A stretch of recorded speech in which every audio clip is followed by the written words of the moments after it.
कर्म प्रधान विश्व करी राखा, जो जस करें सो तस फल चाखा। ध्यान रखिएगा, ये अप्रैल का महीना मिथुन राशि के लिए इनके कर्मों का प्रतिफल दिलाने वाला महीना होगा। यहाँ पर भाग्य का साथ मिलेगा, क्योंकि भाग्य भाव पर ही शनि और मंगल का प्रभाव सबसे अधिक प्रभावी है। सभी बातों को यहाँ पर समझेंगे, सभी बातों को जानेंगे। उससे पहले आप सभी से विनम्र निवेदन, यदि अभी तक आपने चैनल को सब्सक्राइब नहीं किया है, सब्सक्राइब जरूर कीजिएगा। प्रारंभ करते हैं इस खास कार्यक्रम को जो अप्रैल 2024 मिथुन राशि के लिए बनाया गया है। इस वीडियो में हम जानेंगे कौन सी वो तारीखें होंगी जो तारीख आपके लिए सफलता कारक होंगी, कौन से कार्य हमारे सिद्ध होने वाले हैं, किस जगह पर हमें सतर्कता रखने की आवश्यकता होगी, कौन से वो उपाय होंगे जिन उपायों को करके हम सफलता के श्रेष्ठ मुकाम को प्राप्त कर पाएंगे। इस बात को भी हम समझने वाले हैं। सबसे पहले समझते हैं कि हमारे भाग्य की प्रबलता कैसे अधिक बनी होगी। इस अप्रैल के महीने में देखा जाए तो शनि देवता 17 मार्च से अपने उदय अवस्था में आ गए हैं और आपके भाग्येश बनते हैं। भाग्य के ही अधिपति भाग्य भाव पर ही स्थित है। इस कारण से भाग्य की प्रबलता यहाँ पर सिद्ध होती है। भाई अप्रैल का महीना ही क्यों चुना शनिदेव ने? इसका मेन कारण यह है कि मंगल स्वयं शनि को सपोर्ट करने के लिए आ गए हैं। शनि कर्म है तो मंगल हमारे पराक्रम को प्रदर्शित करते हैं। दोनों ग्रहों का एक संग होना, वो भी भाग्य भाव पर होना, किस्मत के सितारों को बुलंदियों को ले जाने के लिए सबसे ज़्यादा प्रभावी यहाँ पर बनते हैं। किसी विशेष भाग्य की जागृति करा सकते हैं। अपने पिताजी से आपको सपोर्ट मिल सकता है या उनके द्वारा आपके जीवन में प्रमोशन का योग बन सकता है। अपने उच्चाधिकारी जो भी जितने लोग भी सीनियर हैं, जो आपसे बड़े हैं, उनके द्वारा आपको सपोर्ट मिलता है। यही है आपके नवम भाव का, आपके भाग्य भाव का सबसे बड़ा एडवांटेज। इसके साथ ही यही स्थान है आपके धर्म के प्रति आस्थावान बनाने का। इस महीने धर्म के प्रति आप आस्थावान रहेंगे, ईश्वर के प्रति आपकी निष्ठा प्रबल होगी और उसके माध्यम से भी आपके कार्य यहाँ पर सजने की उम्मीद काफ़ी प्रखर बनती है। भाग्य भाव इस महीने आपके प्रखरता की ओर अग्रसित जरूर होगा। अब आपके कैरियर को समझते हैं, जहां पर पहले से ही सूर्य देव विद्यमान है, राहु विद्यमान है और साथ ही साथ शुक्राचार्य जी जो कि धन के अधिष्ठाता माने गए हैं और आपके प्रबल योग कारक ग्रहों में इन शुक्र की गिनती होती है। जब तीन ग्रहों का समावेश एक साथ दसम भाव पर होता है तो हमारे कैरियर में भी एक बड़ी उपलब्धि की प्राप्ति होती है।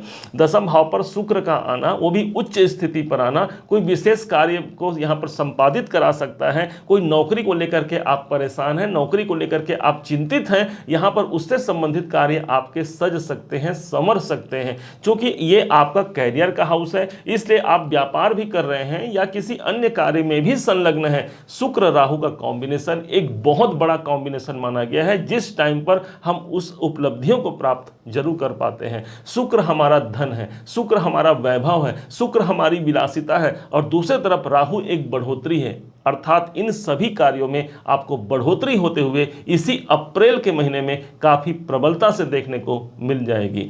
इसके अलावा समझिए, जैसे ही 13 अप्रैल का डेट आता है, ध्यान रखिएगा, जैसे ही 13 अप्रैल का डेट आता है, रात के ठीक 9:12 को सूर्य देवता एक घर आगे चले जाएंगे और जिस घर पर ये प्रवेश करेंगे वो कोई नॉर्मल घर नहीं है, वो स्थान है हमारे इनकम का, हमारे लाभ का। ऑलरेडी पहले से वहाँ पर गुरु और बुध विराजमान है।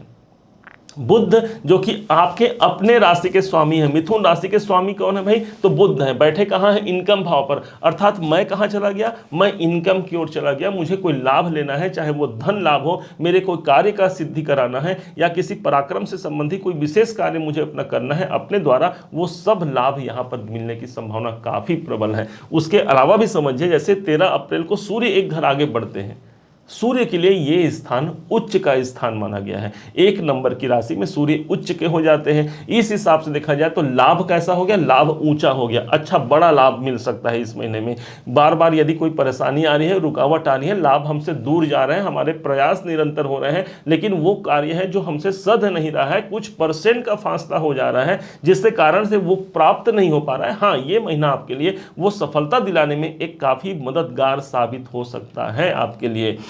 दूसरी तरफ से समझा जाए तो बुध हमारी बुद्धि है, गुरु हमारा ज्ञान है और सूर्य हमारा ओज है। इन तीनों ग्रहों का समावेश आपके इनकम भाव पर होना कोई नॉर्मल नहीं होगा। एक तो राशि का अधिपति है और दूसरे देवगुरु बृहस्पति आपके सप्तमे से। अब देखिए यहाँ एक अच्छी बात यह हो गई कि दसम भाव से, दसम भाव आपका सप्तम भाव है और सप्तम भाव के स्वामी गुरु हैं और गुरु ही इनकम भाव पर है। सूर्य का सपोर्ट भी मिल गया।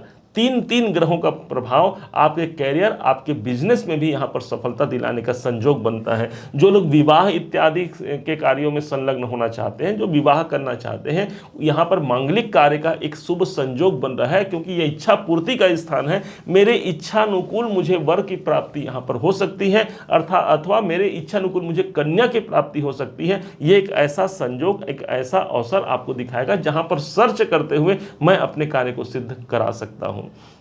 खर्चों को देखा जाए तो 12वें घर के स्वामी शुक्राचार्य हैं और खर्च स्थान के मालिक आपके दसम भाव पर बैठे हैं। आपको इस महीने अपने व्यापार, अपने कैरियर के लिए कुछ धन खर्च करने पड़ सकते हैं, जो कि अच्छा हुआ। भाई अपने कार्य के लिए, अपने जीवन को आगे बढ़ाने के लिए मेरा पैसा जा रहा है तो अच्छी बात है ना, मेरा बिजनेस बढ़ेगा, मेरा काम धंधा बढ़ेगा। यदि उससे जुड़ा हुआ भी मुझे कोई व्यापार इत्यादि करना है, ये अनुकूल समय रहेगा। दूसरे तरफ से आप ये समझिए 12वां घर विदेश को प्रदर्शित करता है, दसम भाव मेरे कर्म है, तो विदेशों से जुड़े हुए कोई काम बन सकते हैं। कोई इंपोर्ट एक्सपोर्ट संबंधी काम आप करते हैं, उस कार्य में आपको सफलता मिल सकती है। अपने कार्य को कहीं बाहर ले जाना चाहते हैं, कोई बदलाव चाहते हैं, कोई परिवर्तन चाहते हैं, कोई ट्रांसफर चाहते हैं, ये महीना आपके सपोर्ट में रहेगा। शुक्राचार्य जी 24 तारीख तक आपके सपोर्ट में रहते हैं। जैसे 24 तारीख का डेट जाता है, एक दिन आगे बढ़ता है, यही शुक्र एक घर आगे चले जाएंगे, अर्थात ये प्रविष्ट हो जाएंगे मेष राशि में, अर्थात पहले से वहां पर गुरुदेव विद्यमान है।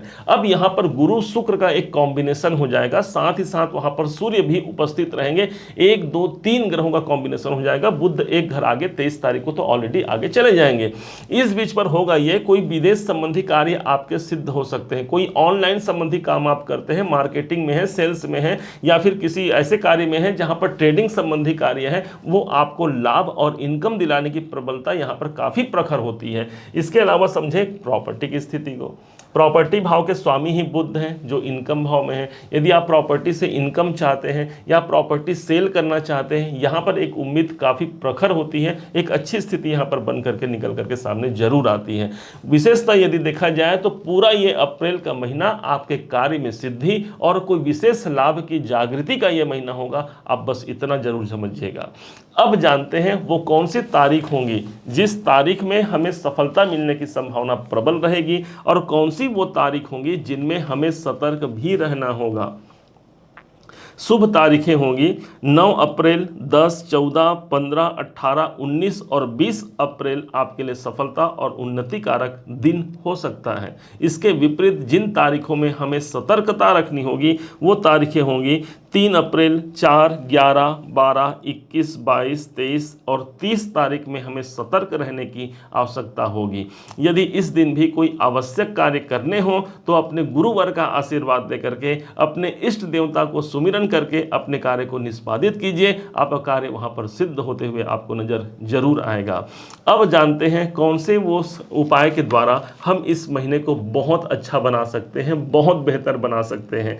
ध्यान रखिएगा, इस महीने की प्रखरता के लिए आपको माँ जगदम्बा की आराधना करना है। चंद्रमा का सबसे अधिक प्रभाव इस महीने, क्योंकि प्रथम दिवस ही चंद्रमा आपके सप्तम भाव पर उपस्थित होंगे, अर्थात माँ दुर्गा, माँ जगदम्बा जी की जो आराधना है, महाकाली, महालक्ष्मी, महासरस्वती, जो उनका 3 स्वरूप होता है, इनकी आराधना, इनके मंत्रों का जाप विशेष फलदायी होगा। विशेष तौर पर इस समय पर आप जप सकते हैं ओम ऐं ह्रीं क्लीं चामुंडायै विच्चे, क्योंकि ये मंत्र बड़ा शक्तिशाली माना गया है। ब्रह्मांड में इसे नवाक्षर मंत्र कहा गया है और यही नवान्न मंत्र है जिसके प्रभाव से बहुत से कार्य सिद्ध होकर के यही अप्रैल का महीना आपको सुख, समृद्धि और बहुत कुछ दिला जाएगा। आप ऐसा जरूर जानिएगा और माता जगदम्बा की कृपा आप सभी पर बनी रहे। इसी शुभकामनाओं के साथ अब ये वीडियो हम विराम देते हैं।